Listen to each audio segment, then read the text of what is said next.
எந்த உணவு மிக மோசமான ஜங்க் ஃபுட்ல? Fried rice fast food centre வச்சிருந்தேன். எல்லாமே எப்படி செய்யறோம், என்னென்ன யூஸ் பண்றோம் எல்லாமே எனக்கு தெரியும். ஆரஞ்சு ரெட் அப்படின்ற ஒரு கலர் தான் போடுவோம். சில ஹோட்டல் வச்சிருக்கவங்க அது கேட்பாங்க, ஆரஞ்சு ரெட் கலர் பவுடர் கொடுங்க அப்படின்னு கேட்பாங்க. அந்த கலர் பவுடர் நீங்க இப்படி கையில தேய்ச்சிட்டீங்கன்னாவே சோப்பு போட்டு கழுவினா அது போறதுக்கு 2 நாள் ஆகும். சோயா சாஸ் ஒரு கேன் வாங்குறாங்கன்னா பாதி எடுத்துட்டு மிச்சத்துக்கு என்ன பண்ணுவாங்கன்னா ஏற்கனவே மிச்சம் வச்சு அந்த ஆயில் அதுல ஊத்திக்கும். 140 ரூபாய் கொடுத்து வாங்கி ஒருத்தர் 60 ரூபாய் 70 ரூபாய்க்கு ரைஸ் விற்க முடியாது. கோலமாவு ஆட் பண்ண ഇത് തമിഴ്നാട്ടില് ഒരു ഇന്റർവ്യൂവിന്റെ ഇടയിൽ അവിടെ ഒരു ഹോട്ടൽ നടത്തുന്ന ഒരാൾ നേരത്തെ നടത്തിയിരുന്ന ഒരാളുടെ ഒരു ഇന്റർവ്യൂ ആണ്. അതിനകത്ത് പറയുന്നത് ഫാസ്റ്റ് ഫുഡുകളിൽ ഏറ്റവും അപകടം പിടിച്ചത് ഫ്രൈഡ് റൈസ് എന്നാണ്. കാരണം നമ്മൾ വീട്ടിൽ കൊച്ചു കുട്ടികൾക്ക് വരെ കുട്ടികൾ വീട്ടിൽ ചോറുണ്ടല്ലെങ്കിൽ എന്താ ഫ്രൈഡ് റൈസ് വാങ്ങി കൊടുക്കുമെന്ന് പറഞ്ഞ് പല അമ്മമാരും ഫ്രൈഡ് റൈസ് വാങ്ങി നൽകാറുണ്ട്. എന്നാൽ ഫ്രൈഡ് റൈസിനകത്ത് വളരെ അപകടകരമായിട്ടുള്ള കോമ്പിനേഷൻസ് ഉണ്ടാക്കുന്നതാണ് പറയുന്നത്. തമിഴ്നാട്ടിൽ അങ്ങനെയാണെങ്കിൽ നമ്മുടെ നാട്ടിൽ കേരളത്തിൽ ഇതിൽ മെച്ചമായിരിക്കും, അല്ല, ഇതിൽ മോശമാകാനാണ് സാധ്യത. പ്രധാനമായിട്ടും ഓറഞ്ച് റെഡ് എന്ന കളർ ഇതിനകത്ത് ചേർക്കുന്നതിനെ പറ്റി പറയുന്നുണ്ട്. പ്രത്യേകിച്ച് ഫ്രൈഡ് റൈസിന് നമുക്ക് സാധാരണ അരിയെ ആ ഒരു നിറത്തിലേക്ക് മാറ്റുന്നത്, ഒരു ചെറിയ ഒരു ഓറഞ്ച് കളറിലേക്ക് അതിനെ മാറ്റുന്നത് ഓറഞ്ച് റെഡ് എന്ന രാസവസ്തു ഇതിനകത്ത് ചേർക്കുന്നതാണ്. ഈ കടയുടമ തന്നെ പറയുന്നുണ്ട്, കയ്യിലൊക്കെ ആയി കഴിഞ്ഞാൽ കഴുകുമ്പോൾ പോകാൻ തന്നെ 2 ദിവസം എടുക്കുമെന്ന്.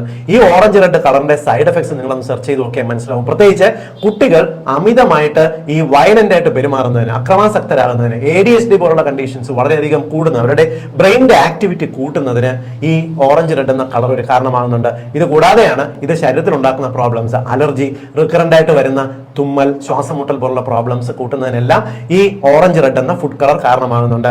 രണ്ടാമത്തത് സോയാ സോസ് ഇതിനകത്ത് ഉപയോഗിക്കുന്നതിലെ അപാകതകൾ ശ്രദ്ധിച്ചോ? സോയാ സോസ് ആണ് നമുക്ക് ഈ ഭക്ഷണത്തിന് കൂടുതൽ രുചി നൽകുന്നത്, നമുക്ക് ചൈനീസ് ടേസ്റ്റ് കൊണ്ടുവരുന്നത്.